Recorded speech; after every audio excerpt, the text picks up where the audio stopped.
Hey folks, hi, this is Gigi. Hope you're all doing well. Today's Saturday. Friday I was busy. I was out with my mom, went shopping, did a haul. I want to share a little bit of that with you. But we're going to go ahead and do a small drop. We're also going to be diving into that quote I talked about earlier in the week. But first of all, we are having a homemade frap. There goes everybody. Just a homemade frap, taking it easy. It's that time of year. Cheers, folks. Gigi likes to start drinking some more coffee drinks. So anyway, I'm going to drop some money today, but first I wanted to tell you about our Dollar Tree. Okay, so yesterday we ended up going to Dollar Tree, Ross, and Walmart. Okay, I'm going to say my mom's haul. I just had a little bit, but that's mom's haul. Gigi, just a little bit. But Dollar Tree was at a smaller store, and of course you've heard a lot of the Joann's, if not all of them, are closing.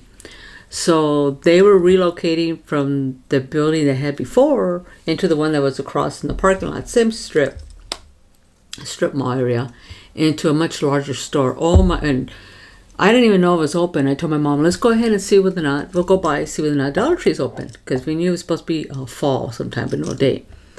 And we were there probably about 9:30, because we left her place probably about 9, because I like to try to get an early start. Fridays just like the weekend. Won't do that again on Fridays. We usually go Tuesdays, because we try to hit the 10% off days at Ross. But anyway, went down there, and they happened to be open. We walk in, it's like, oh, some clips there. Nice and big and clean, and most stuff was $1.25. Which was kind of surprising, because sometimes it was $2, $3, $5. My mom got something for $7. There are some things that are more than $5. I wish they took a picture of it. It stood probably about 5 feet, a cute little gingerbread type of stand, bunch of little characters. It's very, very cute for $7. But here's Gigi's little haul here. I did not include Luna's ball, because she basically almost tore that up, but it was $1.25. She still has it. I just took it away for her because I got to clean it up now. But this is what I wanted to show you. Beautiful. This was the haul. This was the deal, because you know Gigi, she likes to color her nails. But this was the deal. These are Sally Hansen's. Let me get it. Open them up. See, I hadn't even opened them up. I want to share that with you. This is Sally Hansen's. This is a Reese's. I guess they're doing some type of theme. So this is the Reese's nail polish. It's like a black metallic. Not sure you can see that really good there.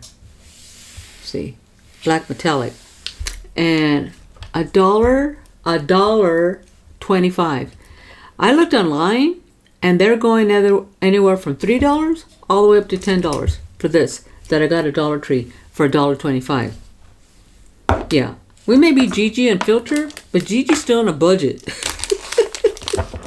And again, Sally Hansen. Oh shoot, I should have been cutting it there, because I want to try to save these little bags. Oh wow, no biggie. Now this is the Beetlejuice collection. And these again were going anywhere from $3 to $10 at other stores. For Ulta, Walmart, Target, our local grocery Fry's. $1.25. $1.25. I could not, when I saw it was Sally Hansen's, I went ahead and, I don't even know my mom saw me pick these up. See if I could save this bag at least. No, I don't think so. No. Just open it. Too late. You messed up the other ones. I'm going to try to save them. Oh, anyway, never mind. Not important. Anyway, this is a different shade. More like a blue purple. Again, another Beetlejuice. $1.25. And like I said, I'm finding them online anywhere from $3 to $10. Isn't that crazy? So that was my score at Dollar Tree, or my 3 nail polish. See? I thought that was so cool. I was quite pleased. So anyway, I don't know why on this side, because I got two cameras going just in case we have issues. You know, sometimes Gigi has issues. On this side, it's dark, and on this side, so I don't know what the deal is. But anyway, let's go ahead and count some money here, because what we're going to be talking about is purpose. You know, how do you redefine or how do you find your purpose after 60? You know, once you're retired, it changes a little bit. And then I'm going to try to connect it over with the quote of, let me get that quote. Dream your own dreams, achieve your own goals. Your journey is your own and unique, by Roy Bennett. Your journey is your own and unique. That's right, baby. Anyway, so let's go ahead and count some money first. Let me go ahead and move my frap over here. Luna, of course, is at my feet. Let's see how much money we're going to be dropping today. Oh.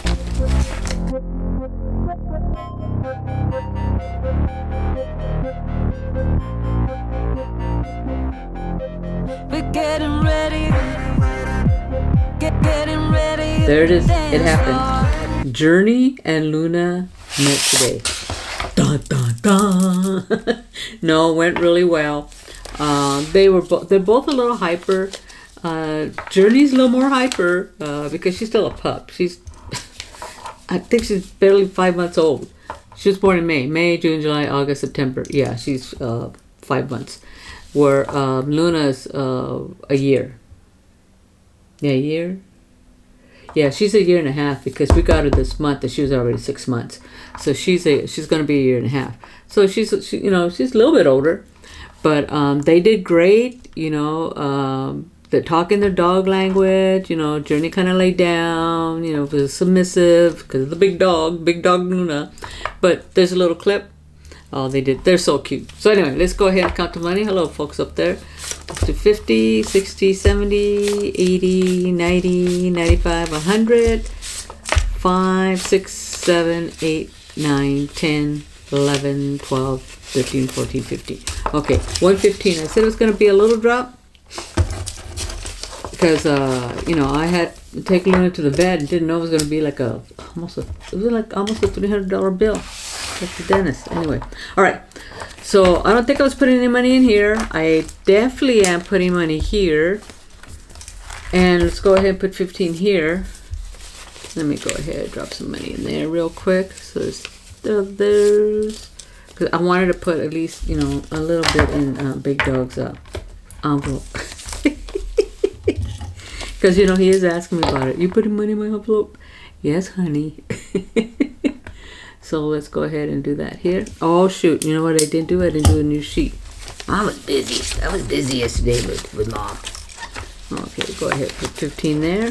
I was going to put money here. I think I was putting 18 because, you know, Christmas is coming. In fact, I think I'm going to start taking, because I want to get a new mattress for a guest room. So that's going to come out of here. And then I think I want to start doing some Christmas shopping, at least getting ideas as to what I want to get. So here's 18. Let's go ahead and color that one up. And that's a green one. And there we go. We'll do 18 here. So we're going to go ahead and do that.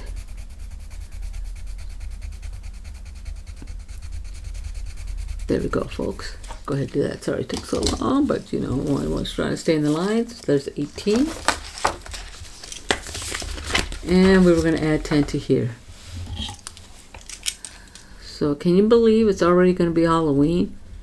So there's a couple items that I got at Dollar Tree was Halloween. There was all kinds of Halloween stuff. It was crazy. Crazy. Because as it is, what was it? Oh, the big old bird. What's that big old bird doing over there in my hummingbird feeder? What's that big bird doing in my hummingbird feeder? Get out of there. So anyway, lost my train of thought. See, it got all thrown off. Did I drop money in there? I don't think I did. 5, 6, 7, 8, 9, 10. Okay. Yeah. All right. And then we're gonna put money. Don't look at these yet. In here. Let's see here. So let's see if I have. Let's see, $12.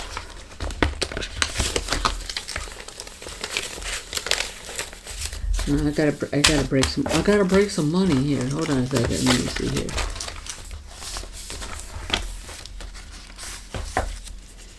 So I'm gonna try to.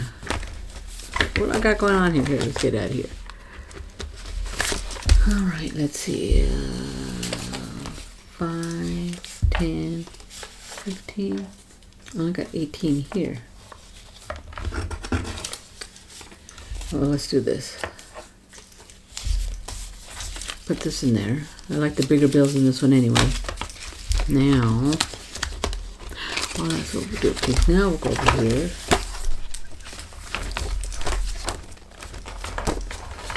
Be patient, folks. Just patience. Oh, probably right there. Okay, so let's see here. So 5. So I got 10. Now I can take 2 out here. There we go.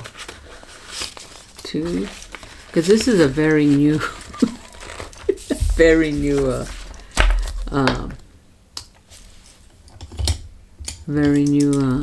savings challenge. Patience, patience, big dog, patience. There we go. All right, so now we're going to go ahead and see how much we're going to put in our teeth. All right. So I have 50, 55. Oh wait, I have 60. No, that's not going to work. So 55, 58. Yes, we got 58.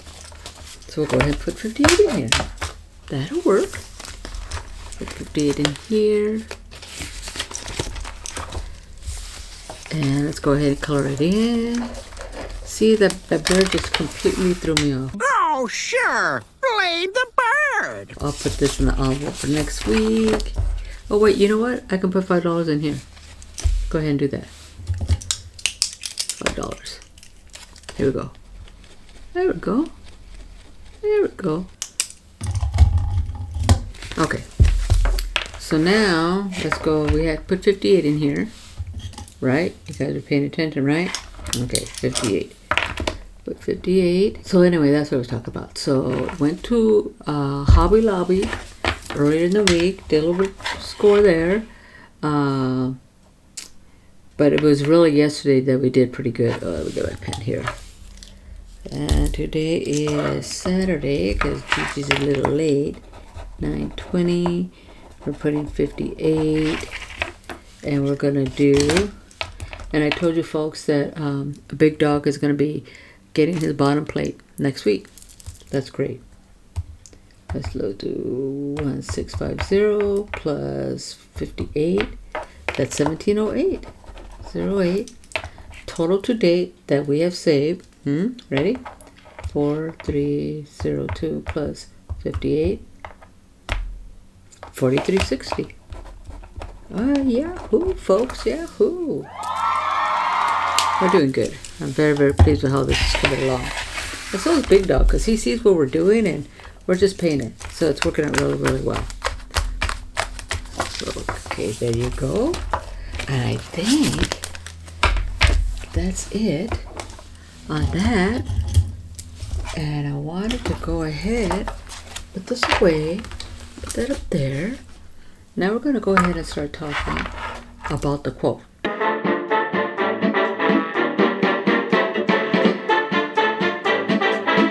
Okay, here's the quote, folks. Dream your own dreams, achieve your own goals. Your journey is yours. Okay, dream your own dreams, achieve your own goals. Your journey is your own and unique. Because every one of our journey is different. And what I think I find surprising as we get older, especially when we retire, I think back in the day, maybe when my dad retired, but even then, my dad wasn't really given the opportunity to retire. What happened, he had fallen down a flight of stairs, and he basically he couldn't go back to work. But I'm thinking he was in his 60s. I don't think he was in his 50s. I think he was in his 60s. And I know he was the type of man that liked to work, But he seemed to do well before the dementia. Well, that's a whole other, situation. But he seemed to do well. Hold on 1 second. Let me get this other. iPad over here so I could see what I'm doing. He seemed to do well as far as retirement because my mom was, and I think what it was my mom. Because at that time, my mom was doing quite a bit of craft shows. So he would cut wood, he would help her. They would go traveling all over California because my mom had a little bit of following as far as her crafts. My mom was very artistic, very creative. And so I think that's how my dad kind of got the retirement was, when they would go to shows and use this up a little bit. When they go to shows and when they would go to, he would help her with the crafts as far as cutting wood and so on. So I think that's what really helped him, his retirement, like I said, because then what happened, there got a point that dementia was so bad that, or my mom started noticing changes in him that she knew that they couldn't do that anymore. So that kind of stopped. But I think that's what really helped him through the retirement. If they didn't do that, I don't know that my dad would have done as well during that retirement stage. Maybe, I don't know. I think they may have did a little bit traveling, a little bit differently. Don't be biting my cords, Luna. No. Don't be biting my cords. They may have been traveling a little bit more often or maybe differently. My dad loved to drive, so he would drive everywhere. So I don't know, but I do think that my mom's crafting did help my dad through retirement. Yeah. But, so I think their situation was a little bit different. But I think, maybe I'm going back to, the days of Father Knows Best and Leave It to Beaver and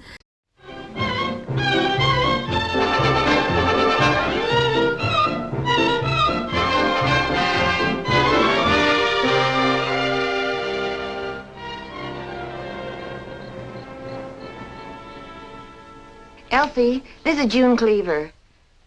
Fine, thank you. Say, by any chance, is the beaver over at your place? 1950s, typical, you retire, maybe you went to Florida, maybe Palm Springs. I think depending on where you were living at, people had an idea of where they needed to go for retirement. And you kind of just like chilled. And I think as people started living longer, and even started working longer, I think a lot of that has changed as far as what happens once you retire. There are some people, I believe, their work is who they are. That's what defines them. And for other people, which I think I was, to me, work was a means to an end. It helped provide for my family. It helped me support myself, support my kids. When I was married, it put food on the table. To me, it was a means to an end. I needed to do this in order to do that. This is what I needed to do to take care of my family. So I worked, and even before that, when I was younger and I was working, well, I had a car.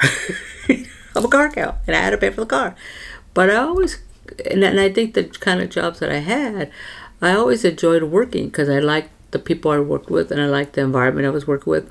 And I was fortunate enough to be able to have jobs that are very, very quick. So it kept me stimulated, kept me interesting. And I like to work. I did like to work.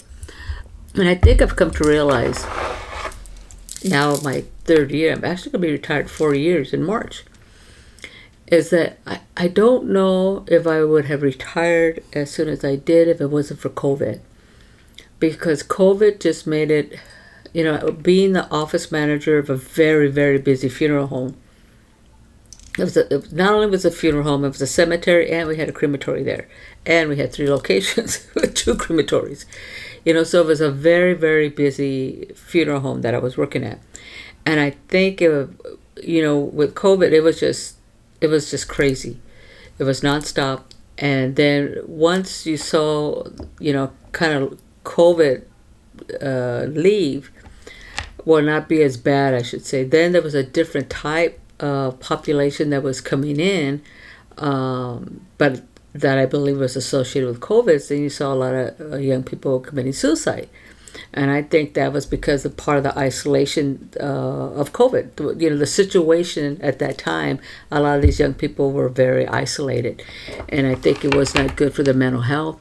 And I think that's why we saw a lot of suicides of young people, mainly young people, for a time. So when 2022 came along in March, because I was already thinking of retirement, because I think I was just like, I was just done. So, but now that I've had some time to kind of reflect, because there's 2 positions that I've left because I feel like I was just done. I was burnt out. But I liked the job. I just like, I don't think I could do this anymore. And that's when I was working in social services. But I did that for 11 years. Yeah, I did that for over 11 years. And 11, 12 years. I did that for quite some time. And it was social service. What I was working in housing, so assisting families in regard and determining eligibility for the housing choice program. So you hear a lot of stories. You work with a lot of families, and the reality is, a lot of time the stories are the same thing, just different situations. I worked offices in Central Valley, California, in South Bay, outside of San Francisco, and even out here in Arizona. And I remember coming home and telling Big Dog this one time, I go, you know what? It's the same story, it's just different location. People are people. But the thing is that the service and the work that I was doing, I felt made a difference, because it did, because it was helping them gain housing, But after a while, sometimes the stories are sad, sometimes they're hard, and sometimes you see you just can't help people. People are going to make their own choices, and no matter what I do, it's not going to change their circumstance. They have to do it, So, and I think after that time, I think I was just done, and that's when I knew I needed to do something different. Didn't know I was going to be working at a funeral home, but. Yeah, I feel like it was actually closer to 15 years that maybe I was doing housing. Anyway, it was a long time that I was doing that.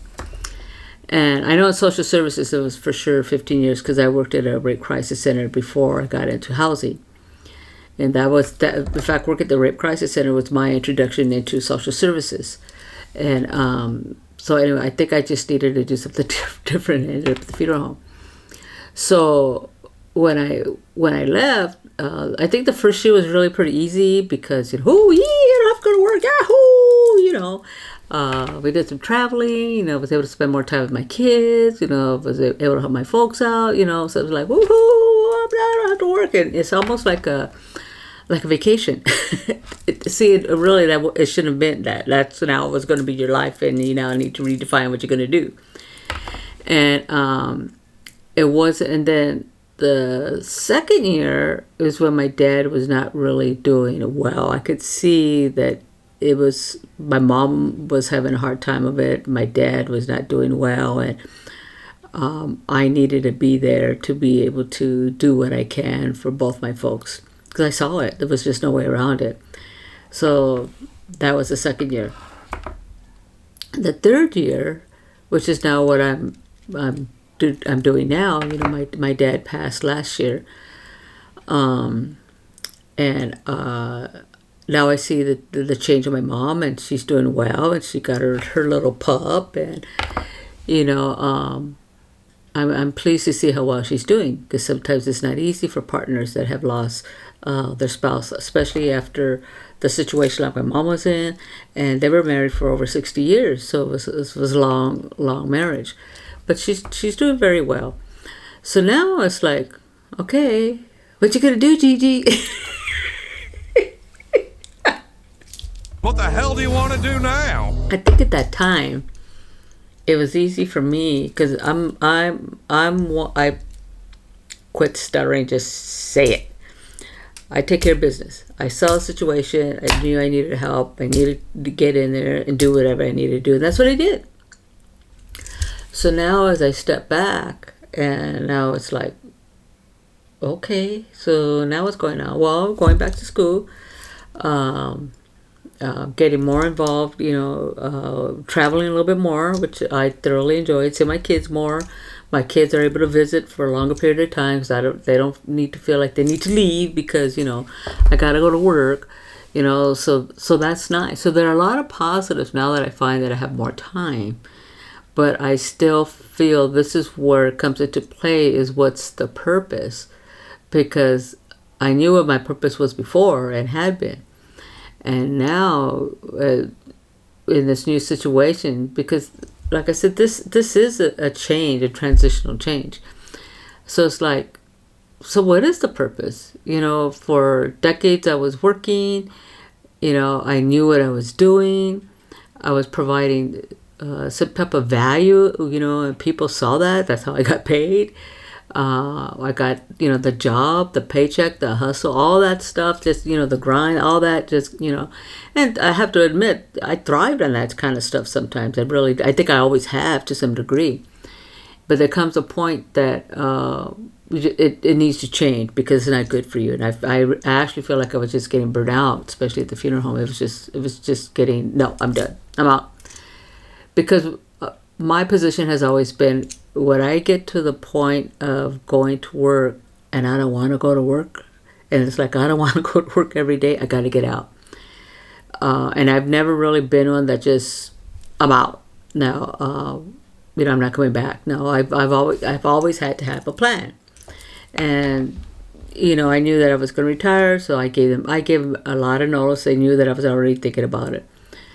But now I think sometimes when people retire nowadays, and as they start to define or discover what the new purpose is going to be, there are a lot of different things that I hear people do. Some of them get into programs where they're mentoring young people, which is cool. That was a part of my job that I really enjoyed, especially working in housing.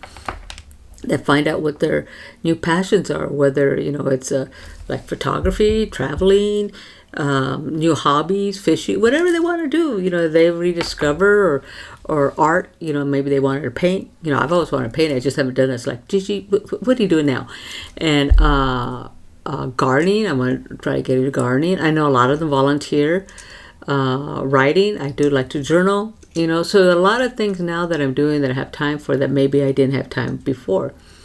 Or, it can be as simple as just being present. Now, that's something I need to try to work on. Because I find sometimes when I'm even sitting there, I can feel like zzz. And Big Dog can see that I'm doing that. He goes, what are you doing? I don't know. So I think sometimes when we do retire, I think when we discover, okay, so I got all this time. What's my purpose now? And I think that's the question. For us people, for you out there, if you're over 60, what was the new purpose that you discovered in yourself? What was it that's getting you going? What is it that you're getting excited about doing every morning? Is it just being present? Is it doing something new? Is it traveling? Is it writing? Is it a hobby? What is it? I'd be interested to hear what you're doing, because it is different. And sometimes it takes a long time. And I think for me, it's been taking me a while to kind of figure out, okay, because I had things already that I needed to take care of. And now I'm at that point that not so much. And I think that's why you've heard me talk about this before, now what? And I think that's kind of like, now I really have the time. It's like, okay, now what? So, and I think because we get old, because of the generation, now I don't consider myself a boomer, because there are a lot of things that, Big Dog's a boomer. He's 10 years older than me. He's a boomer. There's some things to remember. I don't remember. I was too young. And then there's some things that I remember that he didn't, because he was in the service. He doesn't remember. He was in the service. He was a part of that generational, stuff that was going on. And he was at a different place. So I there's a subdivision of the boomers, which is called the Jones generation, which I align with as far as what they know. Martin Luther King being assassinated, Robert F. Kennedy being assassinated, the Vietnam War, Watergate, all those things kind of happened when we were kids that I remember very well. And my folks were newsies, so they used to watch all that stuff. But nowadays, like I said, so I think nowadays for us, my age, I'm 67, so in the 60s, early 70s, what are you doing out there? What's getting your juices going? because I think we're more active, we're living longer, we're healthier. We don't necessarily want to be bound by, we just need to be helping our kids or, having to do this, having to do that. We feel well enough that we want to be able to do something else. And I think that's the exciting part of this whole area. And the thing is, you don't have to limit yourself as to what you really want to do. Because the thing is, after retirement, after 60, there truly is, this is a major life transition. And the thing is, so what are we going to do now? What am I going to do now? To me and Big Dog has always said, what's your purpose? Not that he's asked me, but he's always said that he's always felt that he needed a purpose. So I told him, so what's your purpose now, Big Dog? He goes, getting up in the morning, making you coffee. Oh, okay. That's your purpose for the day. It's the simple things, guys. I'm just saying. So anyway, that's why I think this, as I'm going through this process, I believe that this is the reason why this is a really good quote. Let me read it to you again, okay? Let me get it. Because now you can dream your own dreams, achieve your own goals. Your journey is your own and unique. Where before, maybe the dreams and the goals you had were, I need to get that job. If I need to get that pay, watching your kids grow up, watching your kids graduate from school, watching, your kids get married, graduate from college, getting that job they've been wanting to get, or you and your partner, celebrating this, celebrating that, all those milestones that we do as a couple, maybe those were all connected with that person or that situation that you were in. But now your situation is different. Situation can be all yours, and you can really make it your own. And I think that's where I'm at right now, is what is it that I want to do? So that's why dream your own dreams, achieve your own goals, your journey is your own and unique. And that's why we can't be afraid to do our own journey and not be afraid of whatever it is, because you don't live in any else's. This is your vessel, nobody else's vessel. Your vessel can take you wherever the hell you want to go, but it's up to you, and it's up to me to decide where I want to go. I'm thinking, where the hell you want to go, Gigi? But see, that's all part of it. And having the conversation about this, laughing about it, enjoying it, and that's part of the journey as well. Analyzing it, looking at it, having fun with it, playing with it, doing something different, trying this, no, that didn't work, trying that didn't work either. And that's okay, because that's all part of it. Because eventually, as long as you keep moving forward, as long as you keep trying something, something's going to happen. Because if I just sit here, what's happening? I'm just decaying. Nothing else is happening, right? But as long as I get up, I have a purpose to get up. My purpose for the day is to drink the coffee Big Dog's making for me, right? But you get up, you get motivated, you take a walk, you get out there moving, get all those juices going, because that will lead you to where you need to go. But if I just stayed right here and they're going to place else, guess what? I ain't going nowhere. But as long as I get up, I keep moving forward, I keep taking a step, one step right in front of the other, it will lead me to where I need to go. And it will lead you too. So don't be afraid to dream your own dreams, achieve your own goals. Your journey is your own and unique. So I'm glad you're here as you watch me on my journey, because it's mine and unique, as I discover where I need to be going to. Okay? I think that's it. I think that's all I got to say for right now. Tell me, folks, what your new purpose is. What is it that you're finding on this journey of yours? We're all different. Like I said, this is our vessel. We got to make it go wherever we want to go. Right? Right. Okay. Until next week, we drop a little money. I hope to see you folks next week. I hope you enjoyed the little clip. And until next time, tits up. All right? Have a good one, folks. Tits up. Ciao. We're getting ready. Getting ready at the dance floor. So turn the lights on. You know just what we're here for. We're moving